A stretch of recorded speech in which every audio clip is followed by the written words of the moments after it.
basically where people make money for talking, and it's quite relevant to the details we're going to be talking on today, mostly psychology and philosophy. And Harjot has bloody great ideas that I would also like to share. So let's start with Harjot first.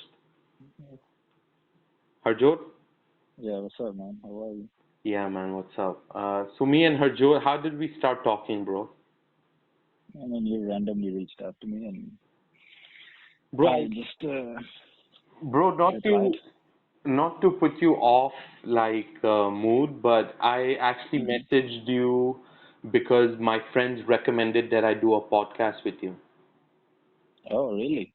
Yeah, man. Okay. So people are talking about you, and it's not bullshit because you have a unique perspective in life. Like, can you talk about the Punjabi murals and the art? Okay, not just Punjab. Maybe I was being too racial. I'm sorry, guys. I Hmm. just like your art, your taste. Can you talk about that? My face. What do you mean?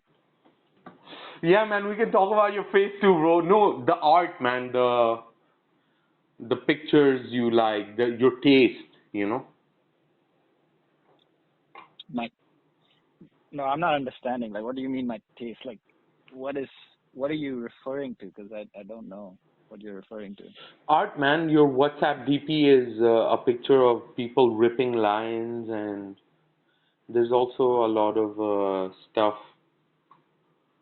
Oh, so are you talking like The the kind Punjabi of stuff. photos I post where it's like some warriors or some monks or saints or something? Yes, yes, yes. Okay. So those are basically photos that I post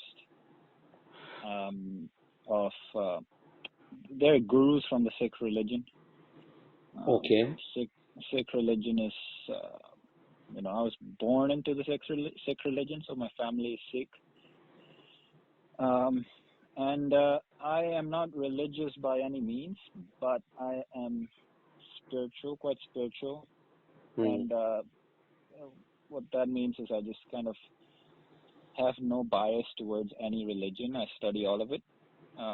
And the way I define religion or I feel about religion is that, and this really riled up a previous kind of mentor of mine when I said this to him, where I said a religion is a cult, and he got really mad because I called his religion a cult.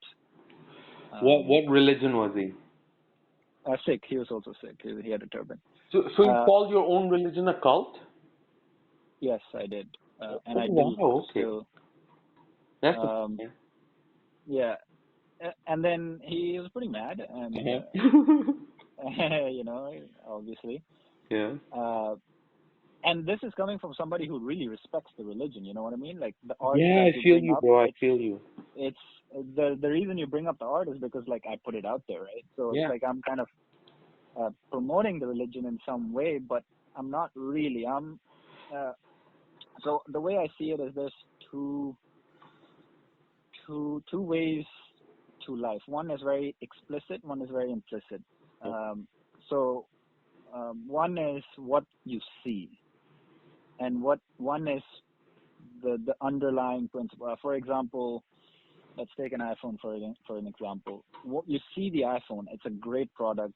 It gives you great, you know, quality and function functionality and the aesthetic of it. Everything is really nice. That's the outside of it, Yes, right? I agree. But then, what's on the inside? What's functioning it? What's operating it? What's running the thing? What's making this product look so good, right? So That's that's computer the way. engineering, bro. No?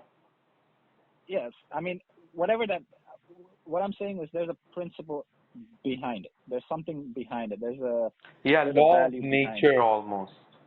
Yeah. So when I told him like, hey, religion's a cult, immediately he got very defensive and angry for obvious reasons. And I must say that I've been quite ballsy in that way to Did say that that. But affect you for a long time? Was he rude?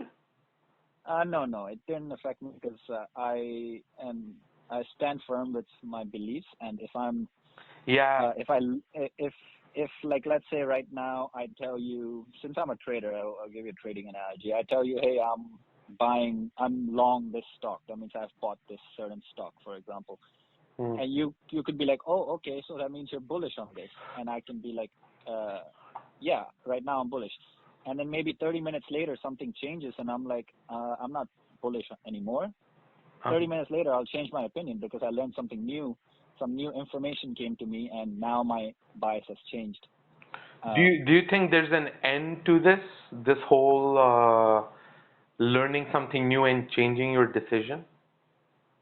No, that's lifelong. So then this brings me back to But don't you think religion. you'll reach like a plateau in trading one day and you'll be like, you know what, I've done enough and it's time to retire or something like that? I mean, that really depends. You know what I mean? Uh, if retirement is the goal, then I could say, okay, I've Yeah, made well enough, said. and Not everyone's goal is retirement. Some people's goals yeah, are so short term, it'll amaze you, you know.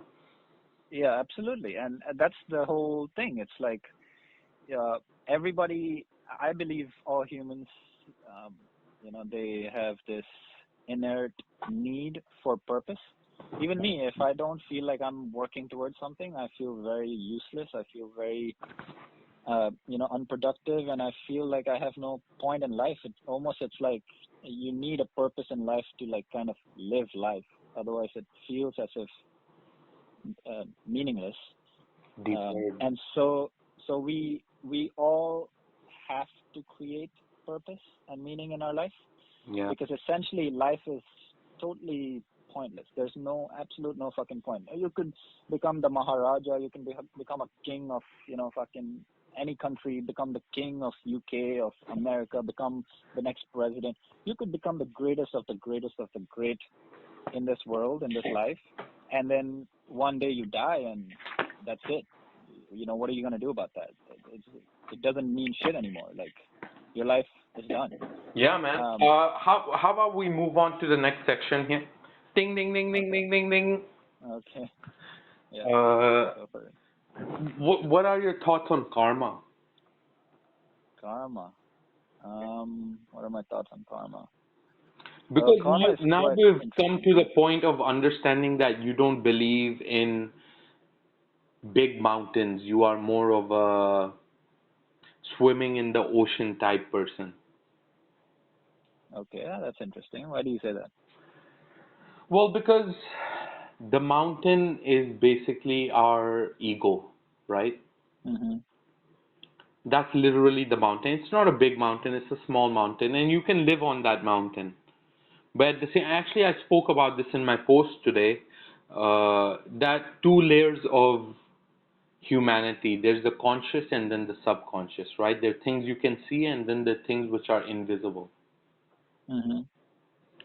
So what I'm basically preaching is you're in the invisible side. You want to be happy. You want to go through life in smooth waves and control your composure. And you know how it is when you swim, like anyone can float, but swimming is a lot different. Mm-hmm.